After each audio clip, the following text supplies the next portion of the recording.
anybody. Yeah, but the question is, you can't sleep on that kid. That kid can fucking crack. Yeah. When you look at how he knocked Nate Robinson out, that short hand that he threw was very skillful. Real punch. That was a real punch. And it was perfectly placed. And he can hit hard. All 3 punches were the same thing. Mm-hmm. They're a step back, overhand right. Yeah. That's not like got lucky. That's, hey, this guy doesn't know what he's doing, so he's going to charge at you. Just step back and lay a right hand on him. Yeah. I mean, he knew exactly it was skillful. And that was in the middle of a wild brawl where Nate Robinson was trying to take his head off, and it was kind of unorthodox, right? So it's dangerous because Nate is super strong. He's a crazy athlete. Yeah, unreal athlete. Winging punches at him. And so he's got to figure his way through this maze of bombs headed his way, and he clips them. You know, here it is. I think if you look at him, look at him move. Look how well he moves away. Yeah, this is the beginning of it. He ties up well.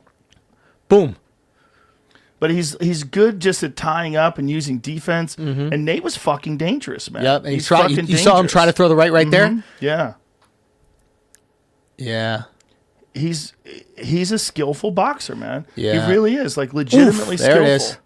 I mean, he's not world class right now, but he is 23 years old. Yeah. I mean, he got a real night. bam. That's one that folded him, but that's not the one that folded him ultimately. He got up off of that one, and he get KO'd by the next one. Yeah. They should have stopped it right there. Well, he was complaining to the referee that he got hit behind the head, which is hilarious. That was so ridiculous. Lights out. Yeah. Yeah, I think he realized at this point in time that this is not. It's not just athleticism involved here. That's what There's people a don't mental get. game in boxing that you have to understand what a fight is. It's you're at war with yourself as much as you're at war with that other person. You have to keep back it up, Jamie. Let's see that punch. Yeah. So let this play out. So if you watch how he knocks this dude out, like even the way he's moving his body, game over. I don't think that's it. No, that's the second one. That's just a knockdown. Yeah, here it is. Here it is. Bang. That's the one. Great shot. When you see a guy face plant like that and bounce, that's a wrap. Yeah. Just play it back. Just let it play. But if you watch how he did it, look at this. Dude, that's a short punch, man. Yep. He didn't wind that up. He stepped back and put it in place.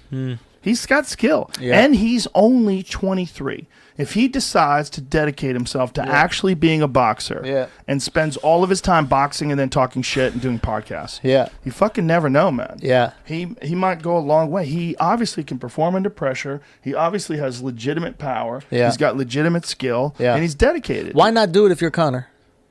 50 million to beat up the guy that talks some shit about your wife? First of all, it was wild what he said about his wife. I didn't see what he said about his wife. He said, you didn't see this video? No. Oh my God, bro. I don't need to see that. We don't need to broadcast that. Okay, fine.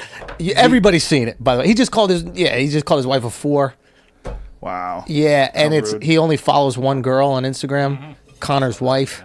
Oh my God. Yeah, he knows how to play the trolling game. Yeah, it's one That's person. hilarious. So it's hilarious. Like he's a wild boy, but he understands what he's doing. Yeah. Just the other day, that's what Conor does.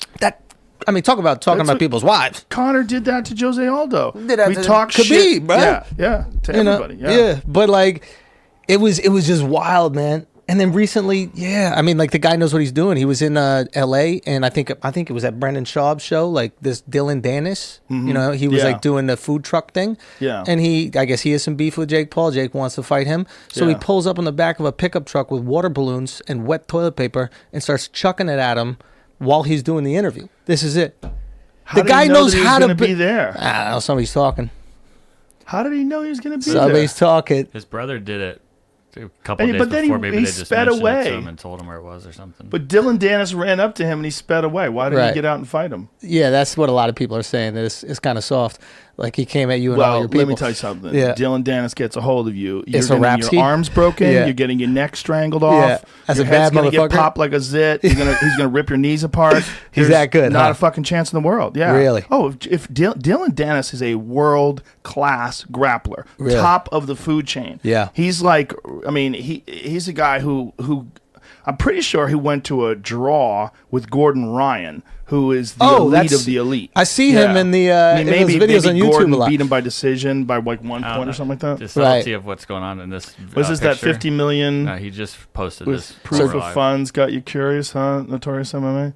So he's showing. Take the fight, pussy. Who said take the fight, so pussy? Jake Paul says to Conor, take the fight, pussy, in a DM, and then he showed that Conor saw the DM. He's just this kid. Like, okay, so there's different ways to like build hype. Obviously, like you can build hype by just creating, great content. You can build hype by creating drama, and you can build hype by creating like a villain-esque attitude, right? Yes. And this guy has no problem being the villain.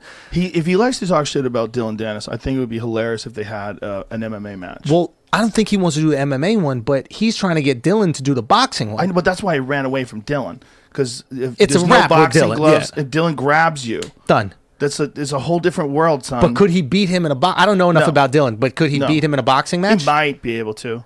But if you're Dylan, that's not his world. I mean, so he's Nate not Diaz an elite got boxer. involved. Oh God! I Jake would Paul, love you to need see get Nate your fight for him. free. You spoil fuck. You can't really fight dumb shit. You're gonna end up with your ass whooped for real somewhere talking like that. Tell me you don't want to see this fight, dude. It feels like the '90s with rap beef. It's West Coast, East Coast. Oh like my they're God, really it's doing hilarious. it. But tell me you don't want to see Nate and him guys, fight. I do. These guys are trying to make money. Let them make some money. I'm just like, that's how you make money. More? What is this? You said you saw what happened to the other Nate. So the kid knows what he's doing. He knows how to build hype. And he doesn't mind, I guess, being hated. No, he doesn't mind. Which is a valuable asset. He's having fun. Look, and he's very respectful after the fight's over. Like with Nate Robinson, he was very respectful. Yeah. He was. I think it is. He is playing the character. I mean, we've seen, Conor do it. We've seen Floyd do it. We've seen guys like really lean into it to hype the fight.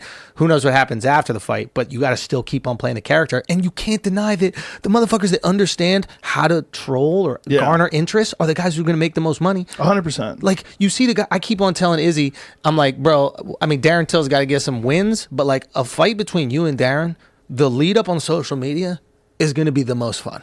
Yeah. Nonstop back and forth. They're making memes Izzy's of each moved other. up to light heavyweight. He's